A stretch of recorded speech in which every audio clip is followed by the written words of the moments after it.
Nagita Slavina malu saat diberi hadiah ulang tahun berupa mobil mewah seharga 20 miliar rupiah oleh suaminya, Raffi Ahmad. Diketahui, ayah dua anak ini menghadiahi sang istri berupa Rolls-Royce Phantom. Raffi Ahmad mengatakan pemberian mobil ini merupakan balasan hadiah yang diberikan Nagita Slavina padanya sebelumnya. Hanya saja, ada hal menarik saat pasangan suami istri ini datang ke showroom milik pengusaha Rudy Salim dalam rangka membuat vlog penyerahan mobil. Pasalnya, Nagita Slavina malu dengan pemberian sahabat mendiang Olga Syahputra itu. Dia memilih menepi dari sorot kamera media setelah kain penutup mobil tersebut dibuka untuk memperlihatkan wujudnya. Padahal harga mobil yang dibeli oleh sang suami mencapai 20 miliar rupiah. Namun Raffi menuturkan bahwa sikap perempuan yang akrab disapa Gigi itu disebabkan karena terkejut diberi hadiah. Terlebih, tambah ayah Rafathar dan Rayanza, Gigi memang belum terbiasa menghadiri acara yang berkaitan dengan otomotif.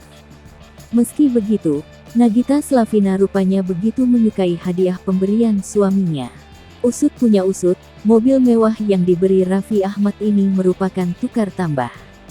Pasalnya sebelumnya Raffi memiliki Rolls-Royce Ghost yang kemudian dijual untuk tukar tambah dengan tipe Phantom ini. Mobil asal Inggris ini juga sudah dipesan sejak akhir 2022 dan baru datang sekarang. Lahan parkir di rumah untuk mobil barunya pun sudah disiapkan, yakni di basement. Raffi berujar ia akan menyetir sendiri mobil ini, bukan disetiri sopir.